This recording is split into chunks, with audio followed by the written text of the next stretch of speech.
Last video में mechanism of adsorption तक हो गया था। सरफेस केमिस्ट्री में एड्जॉर्प्शन जहाँ से स्टार्ट हुआ था थोड़ा सा रिवाइज कर लेंगे। एड्जॉर्प्शन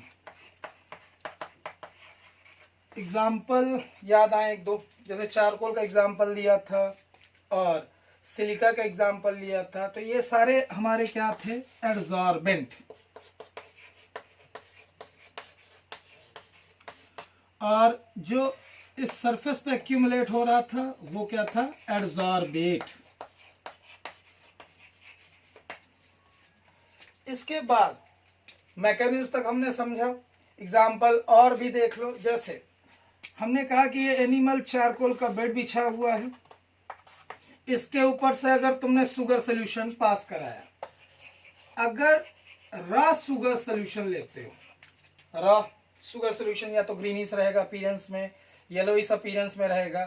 तो ऐसे रॉ शुगर सोल्यूशन, और जो तुम शुगर पाते हो वो कैसी होती है? क्रिस्टलाइन वाइट कलर की या तो कलरलेस रहती है। और ये रॉ शुगर सोल्यूशन कैसा है? ग्रीनिश है अपीयरेंस में। इसे आप कैसे कलरलेस पाओगे? तो इसके लिए रोल आएगा आपका किसका? एड्जॉर्प्शन का। तो क्या करना है? रॉ शुगर सोल्यूशन को एनिमल चारकोल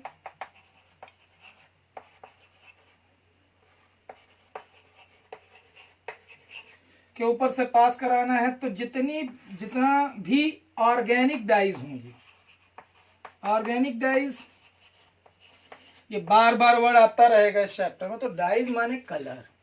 कलर इनऑर्गेनिक भी हो सकता है। तो ऑर्गेनिक इनऑर्गेनिक में डिफरेंस सिंपल सा है।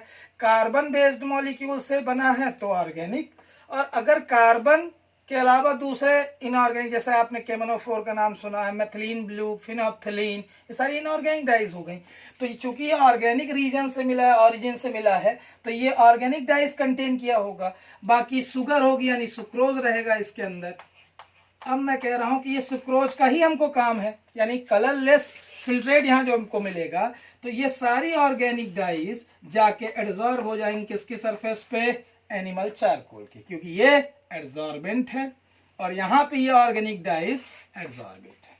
तो आपको ये कलरलेस सोल्यूशन मिलेगा क्योंकि सारी डाइज यहाँ पे एड्जॉर्ब हो चुकी होंगी। कलरलेस वाले को आप क्रिस्टलाइजेशन प्रोसेस के थ्रू आप क्रिस्टल पा जाइए किसके? शुगर के।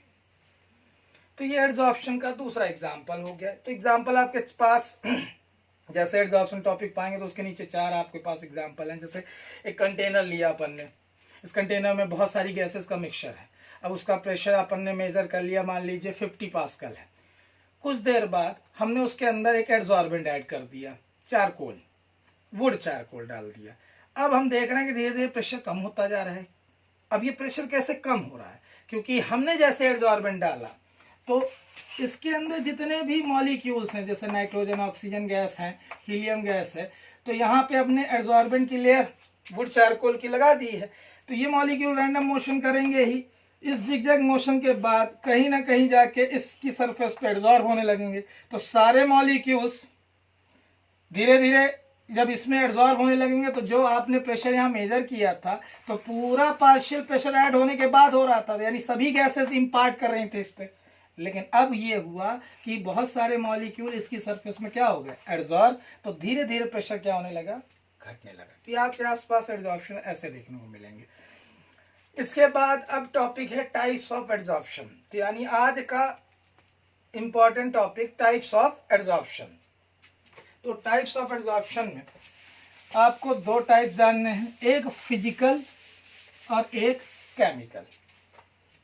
फिजिकल एड्जॉर्प्शन और दूसरा है केमिकल एड्जॉर्प्शन।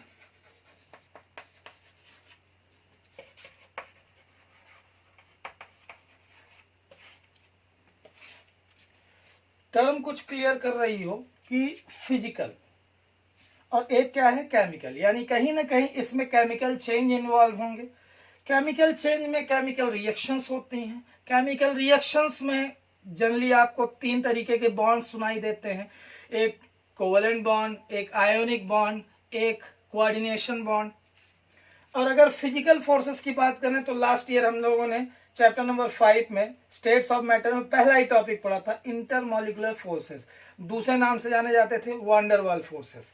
तो जब एक एडजॉर्बेंट और एडजॉर्बेट के बीच में इंटरेक्शन वीक वांडर वाल फोर्सेस हो।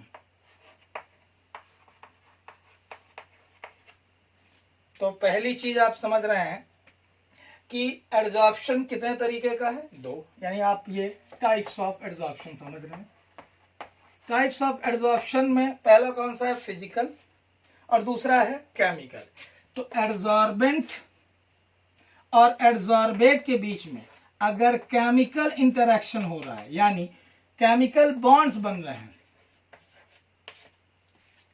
केमिकल बॉन्ड्स कौन, एग्जाम्पल आयोनिक बॉन्ड बन रहा है, कोवलेंट बन रहा है, कोऑर्डिनेशन बन रहा है, तो ये अगर बॉन्ड्स बन रहे हैं तो यानी यहाँ पे केमिकल रिएक्शन हो रही है, किसके किसके बीच में, एडजॉर्बेट और एडजॉर्बेंट के बीच में। तो ये एडजॉर्प्शन कहलाता है केमिकल एडजॉर्प्शन। अगर एडजॉर्बेट और एडजॉर्बेंट के बीच में वीक वॉन्डर वाल फोर्सेस बन रहे हैं, एग्जाम्पल लंदन फोर्स या डिस्पर्सन फोर्स। वॉन्डर वाल फोर्सेस में दूसरा टाइप आपने पढ़ा था dipole dipole, dipole induce dipole. अगर इस तरीके के इंटरेक्शन एडजॉर्बेट और एडजॉर्बेंट के बीच में बन रहे हैं तो ये कहलाता है फिजिकल एडजॉर्प्शन, और अगर एडजॉर्बेट और एडजॉर्बेंट के बीच में बॉन्ड्स बन रहे हैं तो वो केमिकल एडजॉर्प्शन। अब थोड़ा सा एक अगर कैरेक्टरिस्टिक्स में जाए फिजिकल एडजॉर्प्शन के तो आपको पॉइंट्स मिलेंगे 4-5, ऐसे ही केमिकल के भी मिलेंगे। उससे कहीं बेहतर है कि टेबल बनी हुई है आपकी किताब में, अगर आप पेज नंबर पलटा लेंगे अपनी एनसीईआरटी का 124 में जो आपको टेबल दिख रही है, तो टोटल आपको अगले पेज तक 9 पॉइंट्स हैं। उन 9 पॉइंट्स में 8 टिपिकल डिफरेंसेस हैं और एक आपका सिमिलरिटी है। सिमिलरिटी कौन सा, वही उसी से बात कर लेते हैं। सिमिलरिटी दो आप मान सकते हैं कि एक इस तरह से कि पहले नाम से ये कि टाइप्स हैं, तो ऐसा टाइप का नहीं, आप ऐसा समझें कि दोनों के लिए सरफेस एरिया क्रूशियल है। और आगे मैं फैक्टर्स भी बताऊंगा कि किसी गैस के एडजॉर्प्शन के लिए क्या क्या क्रूशियल फैक्टर्स हैं, तो उस पर बात करेंगे हम। उसके पहले फिजिकल और केमिकल एडजॉर्प्शन में सबसे बड़ा रिलेशन या सिमिलरिटी ये है कि इन दोनों के लिए क्रूशियल है क्या, सरफेस एरिया। लास्ट वीडियो में भी आपसे ये बात हुई, या फर्स्ट जो आपने सेगमेंट पढ़ा इस चैप्टर का, उसमें भी ये बात हुई कि सरफेस एरिया बहुत ज़्यादा इंपॉर्टेंट है इस चैप्टर में, क्योंकि नाम है चैप्टर का क्या है, सरफेस केमिस्ट्री। तो कोई भी एडजॉर्बेंट लीजिए तो सॉलिड लंप की तुलना में आप फाइनली डिवाइडेड पार्ट लेंगे, वो बेहतर एडजॉर्बेंट होगा, बेहतर एडजॉर्प्शन दिखाएगा। इसके बाद तो सिमिलरिटी आपको दोनों के लिए एक ही याद रहे तो बेहतर है, दूसरी भी आएगी जैसे जैसे पॉइंट्स में जाएंगे हम लोग। Surface area, by increasing surface area we can increase either physical adsorption और केमिकल एडजॉर्प्शन। तो दूसरे दो नाम आपको उसी टेबल में मिलेंगे, फिजिसो एडजॉर्प्शन और दूसरा है केमिजॉर्प्शन। तो इन पॉइंट्स को एक एक करके समझते हैं।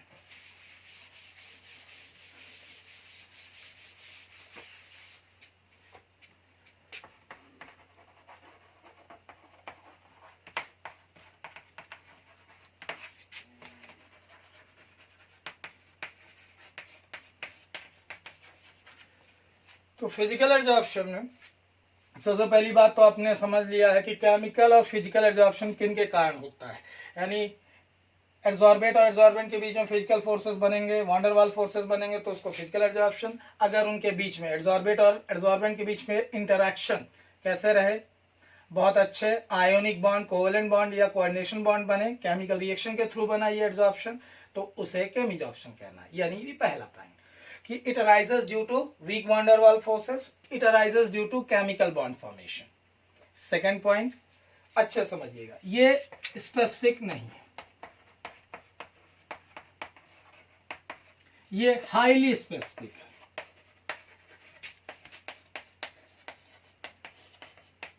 तो जो चीज स्पेसिफिक है ही नहीं है तो उसके बारे में थोड़ा सा कम भी बात करेंगे चलेगा, लेकिन इसको अगर हम समझ लें तो बेहतर है कि इसका उल्टा ही तो दिख रहा है, डिफरेंस कर रहे हैं हम लोग। हाईली स्पेसिफिक वर्ड में समझिए, कब तक बॉन्ड फॉर्मेशन नहीं हो सकता है, यानी अगर दो सबस्टेंस के बीच में केमिकल रिएक्शन हो रही है तो कुछ असेंशियल क्राइटेरिया है। पहला क्राइटेरिया, अगर दो एटम के बीच में कोवलेंट बॉन्ड बनना है तो बिना शेयरिंग तो हो नहीं सकता है, यानी दोनों के पास हाफ फील्ड ऑर्बिटल्स हों, तब तो वो मर्ज होंगे, ओवरलैप होंगे, तब जाके शेयरिंग हो पाएगी, इक्वल और म्यूचुअल शेयरिंग, तो कोवलेंट बॉन्ड बन पाएगा। यानी एड्सॉर्बेंट जो हमारे पास है और जो एड्सॉर्बेट आ रहा है, दोनों के पास कैसे होने चाहिए, हाफ फील्ड ऑर्बिटल, तब तो इनके बीच में क्या हो पाएगा, कोवलेंट बॉन्ड बन पाएगा।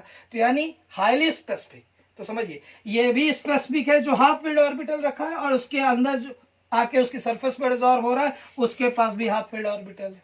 दूसरी, आयोनिक बॉन्ड मान लीजिए इन दोनों के बीच में बन रहा है, ये एड्सॉर्बेट है और ये एड्सॉर्बेंट है, इन दोनों के बीच में अगर आयोनिक बॉन्ड बनाना है फिर स्पेसिफिसिटी, यानी हाईली स्पेसिफिक ऐसे हो कि ये इलेक्ट्रॉन लेने के लिए और ये इलेक्ट्रॉन देने के लिए तैयार हो, या उल्टा कि ये इलेक्ट्रॉन लॉस करने के लिए और ये इलेक्ट्रॉन गेन करने के लिए तैयार हो। तो यहाँ स्पेसिफिक चीज है कि आयोनिक बॉन्ड ही फॉर्म करना है तो एक इलेक्ट्रॉन डोनर हो तो एक इलेक्ट्रॉन एक्सेप्टर हो। ये डोनेट किया जा रहा है, सामने वाला एक्सेप्ट ही नहीं कर रहा, तो काहे की रिएक्शन या कैसा केमिकल बॉन्ड, कहाँ से इंटरेक्शन हो पाएगा। इसलिए दोनों को एक दूसरे के हिसाब से म्यूचुअल होना पड़ेगा, या तो शेयरिंग के लिए दोनों तैयार रहें, या तो इलेक्ट्रॉन डोनेट यानी इलेक्ट्रॉनिक एक्सचेंज के लिए तैयार रहें। तीसरा, अगर कोऑर्डिनेशन बॉन्ड बनाना चाह रहा है एड्सॉर्बेट और एड्सॉर्बेंट, तो आप देख रहे हो कि इसके पास वैकेंट ऑर्बिटल है और इसके पास लोन पेयर है। भाई अगर डेटिव बॉन्ड बनाना है, कोऑर्डिनेशन बॉन्ड बनाना है, तो उसके लिए नेसेसिटी क्या है कि एक के पास लोन पेयर हो और सामने वाले के पास वैकेंट ऑर्बिटल हो, तो ये डोनेट और एक्सचेंज कर सके। तो यहाँ क्या वर्ड आया कि केमिकल एड्सॉर्प्शन हाईली स्पेसिफिक इसीलिए है कि यहाँ एड्सॉर्बेट और एड्सॉर्बेंट दोनों अगर डिजायर्ड कंडीशन यानी एसेंशियल कंडीशन क्राइटेरिया को फुलफिल कर रहे हैं तभी वो आपस में केमिकल रिएक्शन कर पाएंगे, यानी केमिकल बॉन्ड फॉर्मेशन कर पाएंगे, तभी हो पाएगा क्या, केमी ऑप्शन। इसलिए यहाँ पे क्या है, weak van der Waals forces universal होते हैं, हर जगह बनते हैं। मैंने धूल आपके ऊपर फेंकी, धूल अपने ऊपर फेंकी, कोई स्पेसिफिक नहीं, आपके ऊपर भी चिपकेगी, मेरे ऊपर भी चिपकेगी, कोई स्पेसिफिक नहीं, वैन डेर वाल्स फोर्सेस है, बनने ही है। अगर रबड़ आपने फैलाई तो भी उसको फैलना है, मैंने फैलाई तो भी फैलना है, क्योंकि van der Waals forces available है, तो यूनिवर्सल है, तो ये हर कहीं होता है, आपको दिख जाएगा। यानी आपको आसपास किसी के सरफेस में कुछ भी जमा हुआ दिखा है, यानी आप कंफर्म मानिए कि वो फिजिकल एड्सॉर्प्शन। आप कोरोजन में देख रहे हो, वहां केमिकल रिएक्शन हो रही है, वो है केमी ऑप्शन।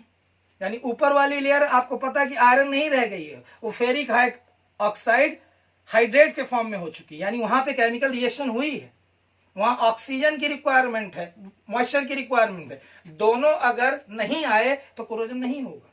तो केमिज ऑप्शन यानी जहां एसेंशियल स्पेसिफिक फीचर्स हों, क्राइटेरिया फुलफिल हो एड्सॉर्बेट और एड्सॉर्बेंट के बीच में, तब हो पाता है। ये कोई स्पेसिफिक नहीं है किसी और किसी के बीच में भी, यानी कैसा भी एड्सॉर्बेट हो कैसा भी एड्सॉर्बेंट हो, यूनिवर्सल फोर्सेस के थ्रू बनते हैं, तो दोनों के बीच में कहीं ना कहीं इंटरेक्शन हो सकता है। तीसरे पॉइंट पे आ रहा हूं मैं, ये था दूसरा पॉइंट। तीसरे पॉइंट में आपको बताया गया है रिवर्सिबल नेचर। ये अभी आपको जो बोर्ड में लिखा हुआ है क्या लग रहा है, फिजिकल है केमिकल, सिंपल है। जहां रिवर्सिबल नेचर हो कि अगर मैं इसे मिटाना चाह रहा हूं, इरेज करना चाह रहा हूं, तो ये हो गया इरेज, यानी एक ऐसा नेचर था reversible. Van der Waals forces, मैंने वही रबड़ अगर स्ट्रेच करके फैलाई है फिर छोड़ दूंगा तो ओरिजिनल शेप में आ जाएगी, क्योंकि वहां van der Waals force act कर रहे हैं, तो वीक होते हैं, एक बार टूट भी गए तो फिर से बन जाएंगे। तो ये कैसे नेचर का है, रिवर्सिबल नेचर का। और आप ये देख रहे हो कि केमिकल एड्सॉर्प्शन में एक दूसरे के साथ रिएक्ट कर रहा है। केमिकल रिएक्शन होने के बाद केमिकल चेंज को अगर मैं कहूँ तो जनरली वो इरिवर्सिबल नेचर का होता है। अगर आपको रिवर्स कराना हो तो बहुत सारे आपको एक्सटर्नल एजेंसी की जरूरत पड़ती है, इलेक्ट्रोलिसिस कराना पड़ता है, यानी किसी न किसी फॉर्म में एनर्जी देनी पड़ती, तब जाके वो रिएक्शन रिवर्स होती है। फिर डेल्टा जी पॉजिटिव आने लगता है तो रिएक्शन जल्दी रिवर्स नहीं हो पाती, यानी बहुत सारे पैरामीटर आपको डिसाइड करने पड़ते हैं तब किसी रिएक्शन को रिवर्स कर पाते हो। तो जनरली एक केमिकल रिएक्शन का नेचर आप क्या मानते हो, इरिवर्सिबल, यानी केवल फॉरवर्ड डायरेक्शन में। तो इस कारण से केमिज ऑप्शन को कैसा माना जा रहा है, इरिवर्सिबल। फिजिकल इंटरेक्शन बार बार बनते बिगड़ते रहते हैं, वही धूल एक बार चिपकी है, धो दिए हम कपड़ा, साफ करने के बाद फिर साफ हो गया कपड़ा, फिर बाहर निकले फिर चिपक गई। तो ऐसे हैं कि ये वीक वन डर वाल फोर्सेस बनते बिगड़ते रहेंगे, इसलिए इसके अंदर कौन सा नेचर है, रिवर्सिबल, और उसके अंदर कौन सा है, इरिवर्सिबल। चौथे पॉइंट पे आ रहा हूं। हाँ, ये थोड़ा सा पॉइंट अच्छा है। फिजिकल एब्जॉर्प्शन में नेचर ऑफ गैस,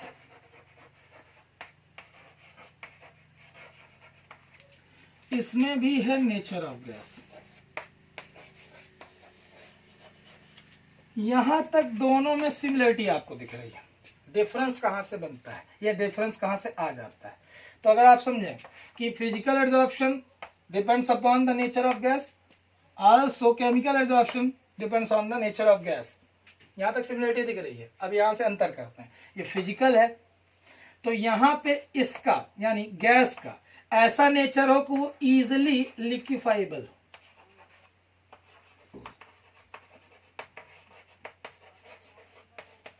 मीन्स कि ये हाई क्रिटिकल टेम्परेचर रखती हो। एग्जाम्पल, जैसे अमोनिया गैस है, यहीं पे आपके पास कार्बन डाइऑक्साइड गैस है, एक हाइड्रोजन गैस है, और तीनों को मैं सेम एडजॉर्बेंट पे प्रेशर के साथ कंप्रेस करके डाल रहा हूं। अब यहां पे देखूंगा कि सबसे लीस्ट अमाउंट इसका, फिर उससे थोड़ा अमाउंट इसका एब्जॉर्ब हो रहा है, फिर इससे कहीं ज्यादा इस गैस का हो रहा है, क्योंकि सबसे ज्यादा क्रिटिकल टेम्परेचर किस गैस का है, अमोनिया का। जिन लोगों को भूल गया हो क्रिटिकल टेम्परेचर, उन्हें याद दिला दूं, क्रिटिकल टेम्परेचर वो टेम्परेचर होता था जहां से गैसेस लिक्विफाई होना चालू करती थी, गैसियस नेचर छोड़ के अपना वो किस स्टेट में आ जाती थी, लिक्विड।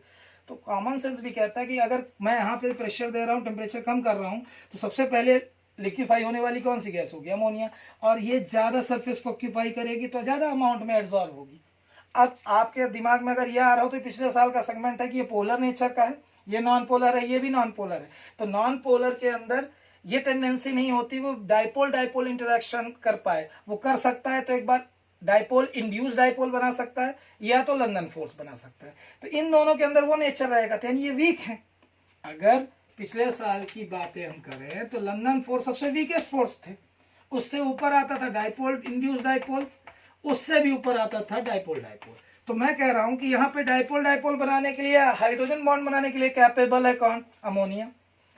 कार्बन डाइऑक्साइड या तो वो डाइपोल इंड्यूस डाइपोल बनाएगी या तो लंदन फोर्स। ये तो नॉन पोलर मॉलिक्यूल है तो जनरली लंदन फोर्स के ही तरफ मुड़ेगा। तो सबसे वीक फोर्स ये बना रहा है, इसलिए कब इसको लिक्विफाई करना बहुत मुश्किल हो गया।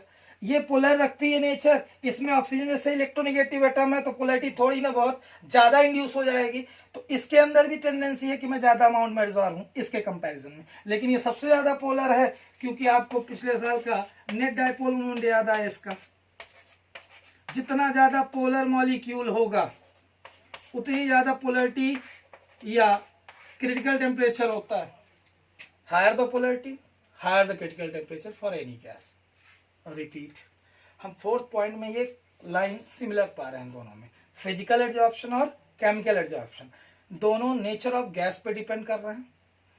लेकिन इसमें केवल फिजिकल इंटरेक्शंस की बात हो रही है कि अगर गैस को हम प्रेशर देके टेम्परेचर को कम करके लिक्विफाई करना चाहें तो जितनी ज्यादा जल्दी कोई गैस अगर लिक्विफाई हो रही है, यानी जितना हाई हो उसका क्रिटिकल टेम्परेचर, आपको कम मेहनत करनी पड़े, यानी उसका ज्यादा अमाउंट एब्जॉर्प्शन में दिखेगा उन गैसेस की तुलना में जिन्हें लिक्विफाई करना या तो डिफिकल्ट हो या बहुत ज्यादा प्रेशर और बहुत कम टेम्परेचर में जाके लिक्विफाई हो। तो सिंपल सा, ये गैस ज्यादा एब्जॉर्ब होगी इस दोनों की तुलना में, यानी जो जितना स्ट्रॉन्ग इंटरेक्शन वैन डर वाल फोर्स बनाएगी उतना ही ज्यादा अमाउंट में एब्जॉर्ब होगी। समझिए, वो गैसेस जो जल्दी लिक्विफाई हो सकती हैं, जिनका क्रिटिकल टेम्परेचर हाई हो, वो ज्यादा अमाउंट में एब्जॉर्ब होती हैं उन गैसेस की तुलना में जिनके इंटरेक्शन वीक होते हैं, इंटरमॉलिक्यूलर फोर्सेस वीक होते हैं।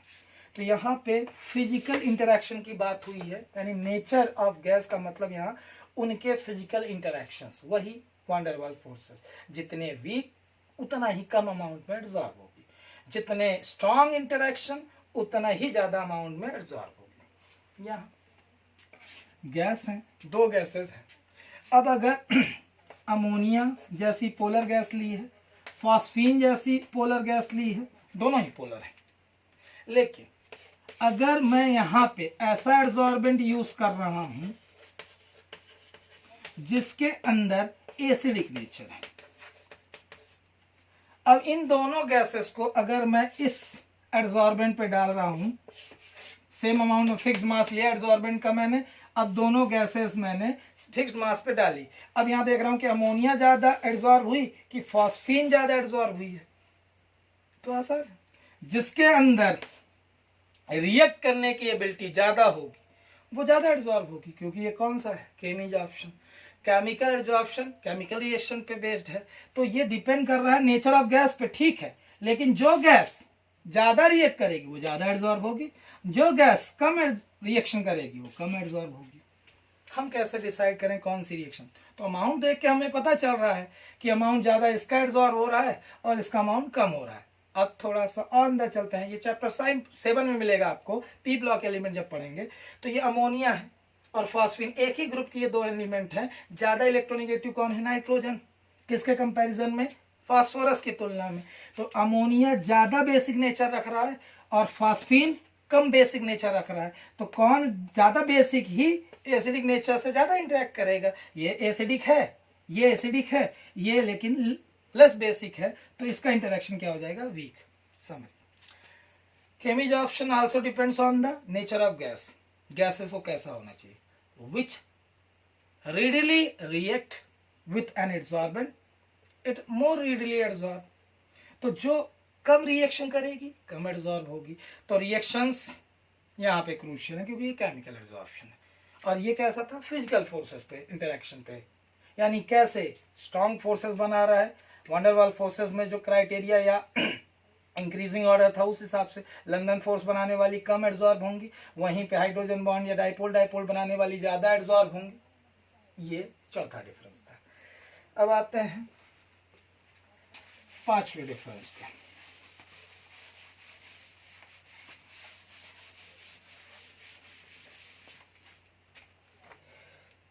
Enthalpy of adsorption. अगर मैकेनिज्म याद हो आप लोगों को, तो मैकेनिज्म मैंने कहा था कि डेल्टा एच नेगेटिव होता है। कैसी प्रोसेस है ये, एक्सोथर्मिक। तो अगर यहाँ फिजिकल चेंज हो रहा है और यहाँ पे केमिकल चेंज, तो जो एंथैल्पी रिलीज हो रही है किस में ज्यादा होगी, कॉमन सेंस कहता है केमिकल रिएक्शन में, क्योंकि यहाँ पे तो ये ऐसा है कि बहुत आसानी से रिकॉग्नाइज हो जाएगी। जितनी ज़्यादा केमिकल रिएक्शन होती है, आपने देखा है कभी एक्सपेरिमेंट के दौरान सोडियम थोड़ा सा पानी में गिर गया तो आग पकड़ ले रहा है, यानी हाईली वायलेंट रिएक्शंस हो रही हैं। यानी केमिकल रिएक्शन होती है तो इतना अमाउंट में हीट निकल रही है। अब आप न्यूक्लियर एक्सप्लोजन्स के बारे में सुने हो, यानी केमिकल रिएक्शन जहाँ हुई तो वहाँ तो बहुत हाई अमाउंट आपका रिलीज होगा या तो एब्जॉर्ब होगा। तो यहाँ केमिकल रिएक्शन हो रही है यानी high enthalpy of absorption. Enthalpy यानी हीट। मैंने आपको इंथैल्पी जैसे ही सुनना आपने तो आपके दिमाग में सबसे पहले हीट आ जाएगा। थर्मोडायनेमिक्स में टर्म्स से डरिए नहीं, उनके अल्टरनेटिव वर्ड याद रखिए तो आपको समझ में आए कि इंथैल्पी आ गया तो उस पर बिजी ना हो जाए। इंथैल्पी माने हीट। अब हीट किस में ज़्यादा रिलीज हो रही है, तो इसमें कम अमाउंट में रिलीज हो रही है, इसमें ज़्यादा, क्योंकि ये फिजिकल फोर्सेस है, वीक है, और इसमें स्ट्रांग होते हैं, सारे केमिकल बॉन्ड स्ट्रांग होते हैं, तो उसमें हाई अमाउंट ऑफ इंथैल्पी और इसमें लो इंथैल्पी। तो इसकी रेंज आपको 20 to 40 किलो जूल दिख रही है और यहाँ 80 ज़्यादा दिखाई दे रहा है, 80 to 240 किलो जूल। डाटा भूल जाए, बहुत दिक्कतें नहीं। Higher enthalpy of absorption for chemical absorption. Weak forces हैं तो low amount of enthalpy release during absorption. ठीक है, तो ये हो गया 5.6 में चलता है। टेम्परेचर। जितना भी अब चैप्टर में आगे आप बढ़ते जाएंगे सारी बातें फिजिकल एब्जॉर्प्शन से रिलेटेड होंगी। तो अगर आपको मैकेनिज्म याद आए तो एक्सोथर्मिक नेचर था। ली चैटलियर कुछ कह गया था। ली चैटलियर ने कहा था कि जितना लो टेम्परेचर रखोगे उतनी प्रोसेस आगे बढ़ेगी। और अगर तुम्हें केमिकल रिएक्शन करानी है, लैब में कभी कराते हो, वो बर्नर रखे रहते हैं, वो बर्नर बिना जलाए बहुत सारी रिएक्शनें नहीं होती हैं, ढेर सारे टेस्ट कर रहे होते हैं, आता ही नहीं कलर चेंज, करे जा रहे हैं। जब वार्म कर देते हैं मिक्सचर को तो रिएक्शन हो जाती है। यानी जब तक आप एलिवेट नहीं कर रहे हो तो केमिकल रिएक्शन नहीं होती। 10th का एग्जाम्पल याद आता है मुझे, रेंसिडिटी। हमने उसमें बहुत सिंपल सा देखा कि वो ऑक्सीजन जाके हमारे फूड से रिएक्ट कर रही थी, तो वो चाहे कहीं भी रखो तो रिएक्शन तो करना चाहिए था, लेकिन वही फ्रिज में रख दो, रेफ्रिजरेटर में रखने पे वो खराब नहीं हो रहा था खाना, क्योंकि वहां टेम्परेचर कैसा था, लो था। लेकिन वही बाहर एक्सपोज करके रख दिए, बढ़िया ईज के साथ इंटरेक्ट कर रहा है और टेम्परेचर हाई मिल रहा है, तो केमिकल रिएक्शन जल्दी हो रही है, जल्दी खराब हो रहा है। यही गर्मियों में खाना जल्दी खराब होता है, ठंडियों में 2 दिन 3 दिन चल रहा है। कुल मिला के समझ ये है कि केमिकल रिएक्शन के लिए हायर टेम्परेचर फेवरेबल होता है, यानी केमीज ऑप्शन इसके लिए हायर टेम्परेचर फेवरेबल है। और फिजिकल एडजॉर्प्शन में अगर आपको याद आए कि ली चैडलियर के अकॉर्डिंग क्या फेवरेबल है, क्योंकि डेल्टा एच आपके लिए इसमें निगेटिव था, तो लो टेम्परेचर फेवरेबल था। केमिकल रिएक्शन करानी है एड्सॉर्बेट और एड्सॉर्बेंट के बीच में, तो higher temperature is needed, required for chemical adsorption, whereas for physical adsorption since it is an exothermic process hence lower temperature is required। तो दोनों में डिफरेंस आपको दिखाई दे रहा हो कि यहाँ केमिकल रिएक्शन करानी है तो आप जितना ज्यादा एलिवेटेड टेम्परेचर में कराओगे उतना ज्यादा एड्सॉर्प्शन मिलेगा एड्सॉर्बेट का एड्सॉर्बेंट की लेयर पे। यहाँ पे आपको डेल्टा जी निगेटिव शिफ्ट करना है, तो डेल्टा एच जो आपका निगेटिव है एक्सोथर्मिक नेचर का है, इसलिए टेम्परेचर घटाना होगा। अब एक टर्म आ रही है 4th चैप्टर से रिलेटेड, तो जो लोग 4th चैप्टर अभी नहीं पढ़े हैं उनके लिए थोड़ा सा एक्सप्लेनेशन। एक्टिवेशन एनर्जी की बात आई है, तो पहले एक्टिवेशन एनर्जी क्या होती है उसे समझ लो। एक्टिवेशन एनर्जी 4th चैप्टर में आप पढ़ोगे कि जितनी भी केमिकल रिएक्शन होती हैं सभी, एक मिनट पहले क्लासीफाई कर देते हैं इसके आधार पे एनर्जी से रिगार्डिंग। कोई भी रिएक्शन अगर एक स्टेप में होती है, पिछले साल भी था कि एक स्टेप में होने वाली, जब हेस लॉ पढ़ रहे थे, एलिमेंट्री रिएक्शन एक स्टेप में होने वाली, एक से ज्यादा स्टेप में हो रही थी यानी मल्टीपल स्टेप में हो रही थी, तो उसे हमने कॉम्प्लेक्स रिएक्शन कही थी। यहाँ एलिमेंट्री रिएक्शन को भी हम स्टेप में समझेंगे, यानी हर रिएक्शन को हम ऐसा एज्यूम कर लें कि एक स्टेप में नहीं हो रही है, पहले कुछ पार्ट फिर उसके बाद कुछ पार्ट। कहने का मतलब एक जैसे जर्नी में है तो ऐसा नहीं कि यहाँ से बैठे और उतार दिए गए, बीच में हमने स्टॉपेज लिया, यानी हर रिएक्शन में हम ऐसा माने कि स्टेप हो रही हैं, तो जब स्टेप के बाद बनने वाली चीजें एक्सट्रैक्ट हो जा रही हैं तो उन्हें स्टेप में गिना जाता है। यानी एक एग्जांपल, जब ज्यादा कॉम्प्लेक्स हो रहे हो तो इसलिए आसान समझो, एलिमेंट्री रिएक्शन और एक हो गई कॉम्प्लेक्स। ए से बी बना, बी डिकम्पोज होकर सी में कन्वर्ट हुआ, यहाँ भी ए से बी बना, बी डिकम्पोज हुआ सी में। अगर आप बी को एक्सट्रैक्ट नहीं कर पा रहे हो, इसे रिकॉग्नाइज नहीं कर पा रहे हो ये सबस्टेंस क्या है, तो आप एजम्पशन में क्या बोलते हो कि ए से सी बना, क्योंकि निकला ही नहीं, इसे हम पता ही नहीं कर पाए, केमिकल टेस्ट नहीं परफॉर्म हो पाया, तो हमें क्या दिख रहा है सीधा सीधा कि ए से सी बना, यानी एक ही स्टेप में हो गई प्रोसेस। लेकिन अगर ये एजम्पशन में लाएं कि बी भी बन रहा होगा तो आपको एक्टिवेशन एनर्जी समझ में आएगी। आ रहा हूं उस पर। पहले इसमें अगर देखें तो ए के बाद जो बी बना इसे बाकायदे हम एक्सट्रैक्ट कर पा रहे हैं, नीचे हमको मिल भी जा रहा है, हमें पता चल रहा है कि ये सबस्टेंस है, और फिर बी डिकम्पोज होकर काहे में कन्वर्ट हो जा रहा है सी में, तो ये स्टेप गिनी जाएंगी, स्टेप 1 स्टेप 2। तो जब स्टेप गिनी जा रही है इसका मतलब वो कॉम्प्लेक्स रिएक्शन है। तो कॉम्प्लेक्स रिएक्शन किन्हें कहते हैं हम, जब बनने वाले जो इंटरमीडिएट्स होते हैं उन्हें हम निकाल पाते हैं, उनका केमिकल टेस्ट, उनका रिकॉग्निशन हो पाता है, तब उन्हें हम स्टेप में काउंट करते हैं और उस रिएक्शन का नाम क्या रख देते हैं, कॉम्प्लेक्स रिएक्शन। अगर स्टेप एक ही स्टेप मान रहे हैं, क्योंकि इसका मतलब ये कि एजम्पशन में फिर एज्यूम करना पड़ेगा कि इंटरमीडिएट बना है, वो हमें मिल नहीं पाएगा, उसे एक्सट्रैक्ट नहीं कर पाएंगे। तो ए से सी बनता हुआ दिख रहा है हमें, तो हम मान लेंगे कि एक ही स्टेप में बन गया और कुछ बीच में बना ही नहीं जो निकला हो। तो ऐसी रिएक्शंस को क्या नाम दिया गया है, एलिमेंट्री रिएक्शन। तो हर रिएक्शन में इसका रोल क्या है और ये इंटरमीडिएट क्या है उनके बारे में सुन लें तो समझेंगे कि हाइड्रोजन रिएक्शन कर रहा है माना आयोडीन से, हाइड्रोजन गैस, अगर इसे सिंपल केमिकल इक्वेशन के फॉर्म में लिखें तो hydrogen reacts with iodine to form hydrogen iodide, bimolecular reaction. अब यहाँ पे HI बनता हुआ दिख रहा है, एक ही स्टेप में दिख रही है रिएक्शन। अब इसी में एजम्पशन कह रहा हूँ कि आपको बनता हुआ डायरेक्ट क्या दिखा, HI HI, ये दो प्रोडक्ट बने। इसमें एजम्पशन ला रहा हूं मैं किसका, उसी B का जो मुझे एक्सट्रैक्ट नहीं हुआ। वो ये कि अगर ये ओल्डर बॉन्ड्स आपको दिखाई दे रहे हैं, सिंगल कोवेलेंट बॉन्ड दोनों तरफ, ये धीरे धीरे जब तक वीक नहीं होंगे तो नए इंटरेक्शन कैसे बनेंगे। तो एक एजम्पशन कि एक ऐसा इंटरमीडिएट बन रहा होगा इन दोनों की रिएक्शन के दौरान कि जब हाइड्रोजन हाइड्रोजन के बीच के बॉन्ड वीक हो रहे हों और हाइड्रोजन और आयोडीन के बीच के बॉन्ड फॉर्म हो रहे हों, फिर ये आयोडीन आयोडीन के बीच का बॉन्ड वीक हो रहा हो और हाइड्रोजन और आयोडीन के बीच में बॉन्ड स्ट्रांग हो रहा हो। एक ऐसी स्टेट, एक ऐसी जगह जहां पे ना पूरी तरह से रिएक्टेंट रह गया हो, ना प्रोडक्ट फॉर्म हुआ हो, तो इसे हम क्या नाम देंगे, इंटरमीडिएट।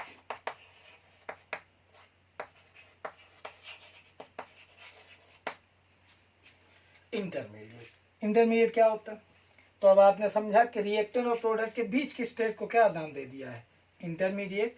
इंटरमीडिएट बनने तक रिएक्टेंट को जितनी एनर्जी की रिक्वायरमेंट है उसी का नाम है एक्टिवेशन एनर्जी। रिएक्टेंट से प्रोडक्ट तक की बात नहीं हो रही है, पीछे हट रहा हूं। रिएक्टेंट से इंटरमीडिएट बनाने तक जितना अमाउंट लग रहा है रिएक्टेंट्स को, द एनर्जी और amount of energy required to form an intermediate before product is called activation energy। Graphically अगर समझो, ये एनर्जी जा रही है इधर और यहाँ पे हमारे रिएक्टेंट है हाइड्रोजन और आयोडीन, ये धीरे धीरे अपनी एनर्जी बना रहे हैं, बढ़ाते बढ़ाते यहाँ जाके वो इंटरमीडिएट बना रहे हैं, फिर वही इंटरमीडिएट डिकम्पोज होके काय में कन्वर्ट हो जा रहा है, प्रोडक्ट में। तो रिएक्टेंट का वो अमाउंट जो एलिवेट करके उनको इतनी रिक्वायरमेंट थी क्या बनाने के लिए, इंटरमीडिएट। इंटरमीडिएट का ही दूसरा नाम है एक्टिवेटेड कॉम्प्लेक्स। अब ये नाम समझना, ऐसा नाम क्यों है। पहले तो डेफिनेशन को थोड़ा सा रिपीट करूं। Activation energy, energy required to form an intermediate, amount of energy needed to form an intermediate or activated complex is known as activation energy। ये हम क्या पढ़ रहे हैं, activation energy।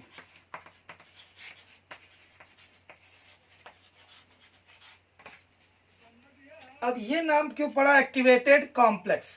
इस एक्टिवेटेड कॉम्प्लेक्स को वर्ड को समझो कि यहाँ कॉम्प्लेक्स वर्ड कैसा है। कॉम्प्लेक्स है इसलिए कि जो ये चीज दिख रही है, ना ये रिएक्टेंट दिख रही है ना प्रोडक्ट दिख रही है। कॉम्प्लेक्स क्या होता है, जो हमें एक बार में ना समझ में आए, चीजें ऐसे ही कि देखने पे ये लग रहा है ना ये रिएक्टेंट है ना ही प्रोडक्ट है, तो इसे हम क्या बोलेंगे, कॉम्प्लेक्स। इसे देख रहे हो साफ समझ में आ रहा है प्रोडक्ट है, और इसे देख रहे हो तो साफ समझ में आ रहा है रिएक्टेंट है। तो रिएक्टेंट और प्रोडक्ट्स के बीच में बनने वाली चीज क्या कहलाएगी, कॉम्प्लेक्स या इंटरमीडिएट। अब एक्टिवेटेड क्यों कि अब यहां से ही स्टार्ट हो जाएगा डिकम्पोजिशन का में, कन्वर्जन किसमें, प्रोडक्ट में। अभी तक इनकी पहचान रिएक्टेंट की थी, इसके बाद इनकी पहचान प्रोडक्ट में होने लगी, तो यहाँ क्या है, इंटरमीडिएट है, और यहीं से एक्टिवेट हो चुके हैं कि वो काहे में कन्वर्ट होना स्टार्ट करते हैं, प्रोडक्ट में। तो इसलिए इसका नाम क्या रखा गया है, एक्टिवेटेड कॉम्प्लेक्स। ये पूरा डिस्क्रिप्शन था 4th चैप्टर का। यहाँ भी इसलिए रिक्वायरमेंट थी क्योंकि टर्म आपको ना क्लियर होती एक्टिवेशन एनर्जी क्या थी। तो कुल मिला के अगर ये देखें कि पूरी जगह केमिकल रिएक्शन से रिलेटेड बातें हो रही, यानी केमी ऑप्शन में इसकी जिक्र आएगी, किसमें कोई जरूरत नहीं है इसकी बात करने की, यानी जिक्र का भी कोई रोल नहीं है, यानी इसको आप बोले ही नहीं किसके लिए, फिजिकल एब्जॉर्प्शन। फिजिकल एब्जॉर्प्शन में कोई केमिकल रिएक्शन होती ही नहीं, no appreciable amount is needed, कोई किसी भी तरीके की एक्टिवेशन एनर्जी की रिक्वायरमेंट नहीं है फिजिकल एब्जॉर्प्शन में, क्योंकि वहां केमिकल रिएक्शन हो ही नहीं रही। तो सारी की सारी केमिकल रिएक्शन कहाँ हो रही है, केमी ऑप्शन। तो एक्टिवेशन एनर्जी का ये पूरा कंसेप्ट किस में लगेगा, केमी ऑप्शन में। केमिकल एब्जॉर्प्शन में ही एक्टिवेशन एनर्जी नीडेड है। ये रहा आपका 7 पॉइंट। अब 8th में जा रहे हैं। 8th वाला ही पॉइंट हम कह रहे थे कि दोनों में सेम है। 8th वाले पॉइंट में आपने सुना कि दोनों सरफेस एरिया पे डिपेंड करते हैं। जितना ज़्यादा फैला दोगे एड्जॉर्बेंट, उतनी ही ज़्यादा एक्सपोज होगी सरफेस, उतना ही ज़्यादा इंट्रैक्शन, उतना ही ज़्यादा अमाउंट में एड्जॉर्प्शन। सरफेस केमिस्ट्री यानी एड्जॉर्प्शन सरफेस पे होगा, सरफेस फिनोमिना है, तो लार्ज सरफेस तो लार्ज एब्जॉर्प्शन। तो एड्जॉर्प्शन के लिए ज़्यादा सरफेस की जरूरत पड़ती है, तो दोनों ही सरफेस एरिया पे डिपेंड करते हैं। यही बस सिमिलरिटी है। तो जहाँ 8th पॉइंट है उसके बगल में लिख देना सिमिलरिटी, ठीक है। और लास्ट पॉइंट है उससे भी सुन लो।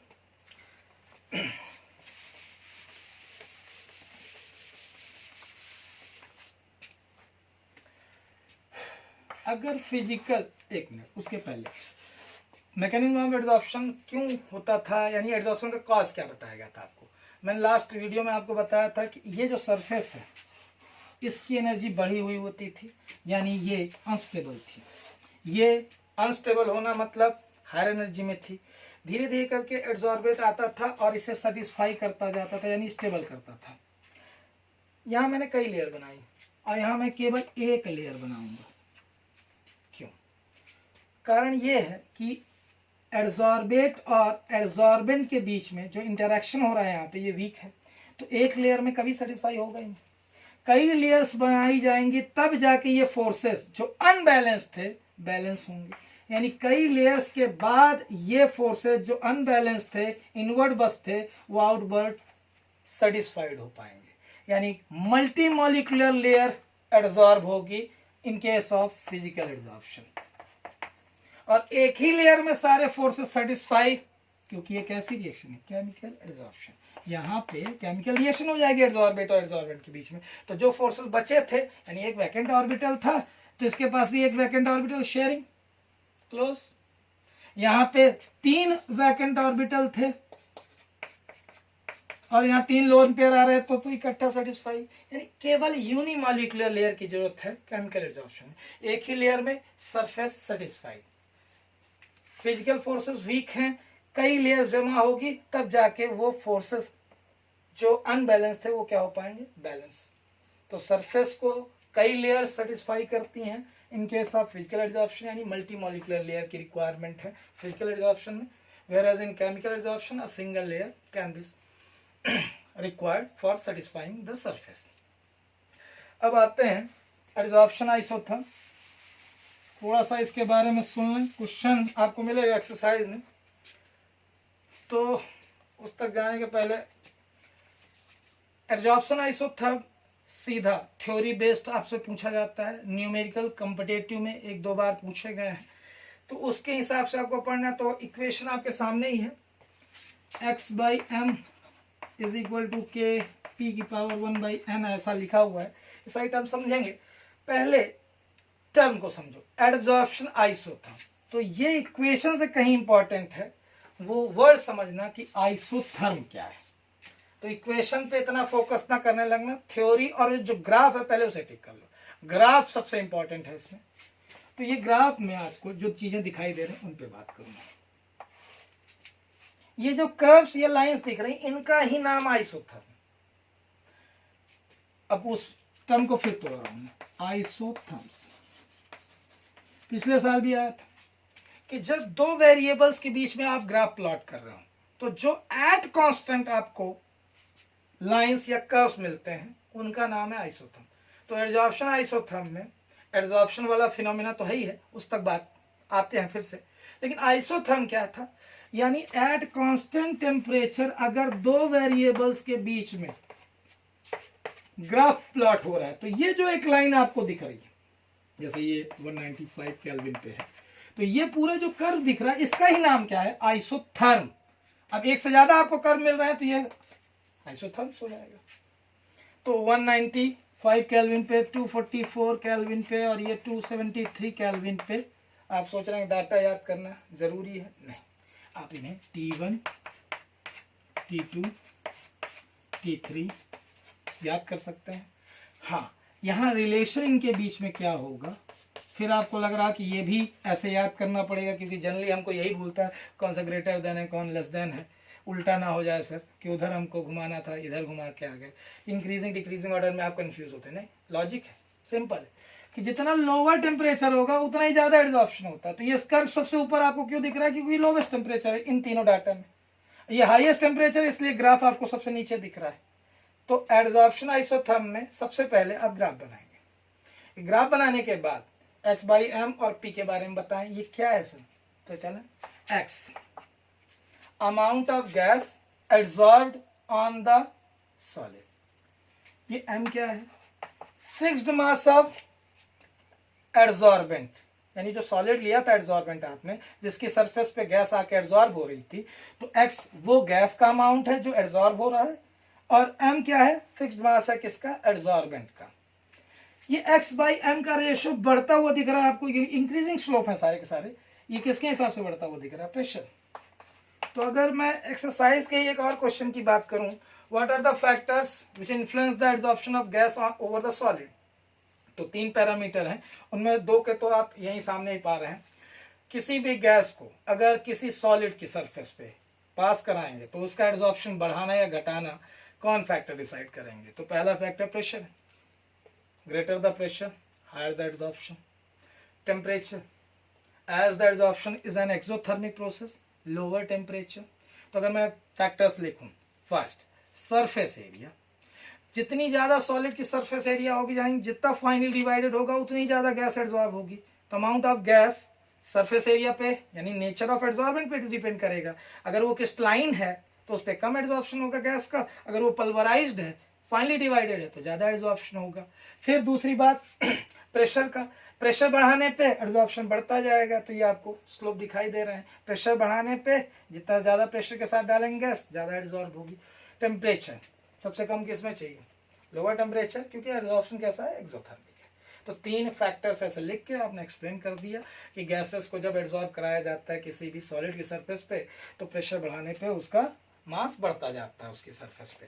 तो यहाँ पे एब्जॉर्प्शन आइसोथर्म जब क्वेश्चन पूछे या फ्रेंडली के एब्जॉर्प्शन आइसोथर्म पूछे, सबसे पहले ये ग्राफ बना देंगे। उसके बाद 2-3 लाइनों की आपको थ्योरी दिख रही है उसमें, as the pressure increases, as the pressure of gas over the solid increases, the amount of gas absorb increases. ये फ्रेंडली एब्जॉर्प्शन आइसोथर्म। ग्राफ बनाने के बाद नीचे आप तीनों टर्म्स को बता दीजिए, x क्या है, m क्या है और p क्या है। देन इक्वेशन लिख दीजिए, x/m is equal to k, constant है, proportionality constant, p power 1/n, n क्या है, n should be greater than 1। अब यहीं पे अगर मैं यहाँ 2 रख दूँ, 3 रख दूँ, तो आपको पता है कि बहुत माइन्यूट, जैसे अगर शुरुआत में यहाँ मान लिया कि n किसके इक्वल है, 1 के, तो बहुत बड़े प्रेशर पे जैसे 15 पास्कल पे कर रहा हूँ, तो 15 पास्कल पे जो अमाउंट होगा बहुत ज़्यादा लार्ज अमाउंट में दिखने लगेगा। हम और फ्रैक्शनल प्रेशर में देखना चाहते हैं, यानी अब अगर आप इसका अंडर रूट निकालें, यानी 1/2 कर दें इसे, फिर 1/3 कर दें, तो क्यूब रूट निकालेंगे, तो ये और छोटा होता है। यानी बहुत छोटे छोटे डिस्क्रीट अमाउंट में प्रेशर का क्या रोल है, कितना थोड़ा थोड़ा करके एलिवेट होता है गैस का एब्जॉर्प्शन। तो इसलिए n को आपको 1 ना रख के यहाँ 2, 3, 4 ऐसे करके आप रखेंगे, उतना फ्रैक्शनल अगर आप प्रेशर डाल रहे हैं तो कितना इंक्रीज देखने को मिल रहा है एब्जॉर्प्शन का, वो जानने के लिए यहाँ पे n टर्म ली गई है कि आप बड़े बड़े प्रेशर पे 1 पास्कल 2 पास्कल में ना रखें, उनके भी फ्रैक्शनल रूट में देखें, ठीक है, क्यूब रूट में देखें। तो यानी जितना छोटे छोटे प्रेशर में देखेंगे कितना ज़्यादा प्रेशर का रोल है, तो अल्टीमेटली आपको गोल ये मिलेगा कि प्रेशर बढ़ ही रहा है, तो प्रेशर बढ़ाने पे यानी छोटे छोटे समझ रहे हो, डेसिमल में अगर भी प्रेशर बढ़ेगा तो x/m की क्वांटिटी क्या होगी, बढ़ेगी। नीचे जो ग्राफ है लॉगरिथम लेके करा गया है, यानी आगे पहले समरी समझ लो। एब्जॉर्प्शन आइसोथर्म पूछी गई, 3 लाइनें लिखने के पहले सबसे पहले ये ग्राफ बना देना है। टेम्परेचर आपको भूल जाए data, T1 T2 T3, T1 सबसे छोटा इसीलिए क्योंकि सबसे ज़्यादा अमाउंट लोवेस्ट टेम्परेचर पे होगा, ठीक है। इतना ग्राफ करने के बाद थ्योरी लिखने के बाद नीचे इक्वेशन में ये यहाँ तक क्राइटेरिया, इतने में आपको अप टू 3 मार्क्स मिल गए हैं। उसके बावजूद भी नीचे का कुछ पढ़ना हो, अगर समझना भी हो, लॉगरिथम का रोल आपको अप टू 4th चैप्टर है, अच्छे से डिटेल में बताया जाएगा, एक एक क्वेश्चन कराए जाएंगे यहाँ पे लॉगरिथम के, ठीक है। तो वो जो लोग फार्मूले नहीं भी जान रहे हैं या जान रहे हैं तो अच्छी बात है, नहीं जान रहे हैं तो थोड़ा सा देख लें कि हमने दोनों तरफ लॉगरिथम लिया है, और यहाँ पे k और p ये दोनों प्रोडक्ट हो रहे थे, log m into n is equal to log m plus log n हो जाता है। अब यहाँ पे log x की पावर m हो तो m log x हो जाता है, ये फार्मूला दूसरा। तो यहाँ से ये 1/n बाहर आ जाएगा, आपका log p आ जाएगा, यहाँ log k है और ये log x/m। यहाँ वेरिएबल आपकी ये दो हैं, यानी ये ग्राफ जो आपका प्लॉट है यहाँ पे log p लिया गया है x एक्सिस में, log x/m आपका y एक्सिस में।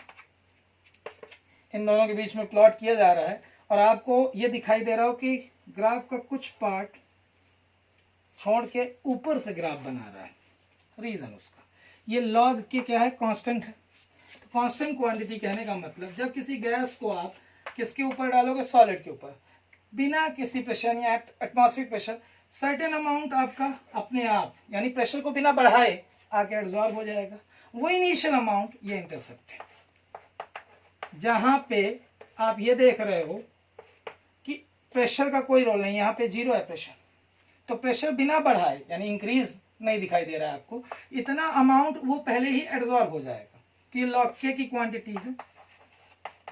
उसके बाद यहाँ से स्लोप लिखा हुआ है जो दूसरे वेरिएबल के साथ है, स्लोप की वैल्यू यानी डेल्टा y की क्वांटिटी आप निकालेंगे और डेल्टा x को डिवाइड करेंगे तो हमेशा 1/n के इक्वल आएगा। इंक्रीजिंग स्लोप है इसलिए पॉजिटिव है। तो यहाँ तक ग्राफ तक आपको समझना है। इसके आगे मेरी सजेशन है कि आप एड्जॉर्प्शन आइसोथर्म का कोई न्यूमेरिकल ना लगाएं अभी, जब आप कम्पिटिटिव कर रहे हैं, फिर फर्दर आपके पास वक्त निकले 2-4 न्यूमेरिकल इससे बेस्ड लगा लीजिएगा। आपको डाउट हो तो मुझसे पूछ लीजिएगा, आप कमेंट कर सकते हैं। अगली क्लास फिर से आएगी तो इसके आगे का आगे चलता रहेगा। धन्यवाद।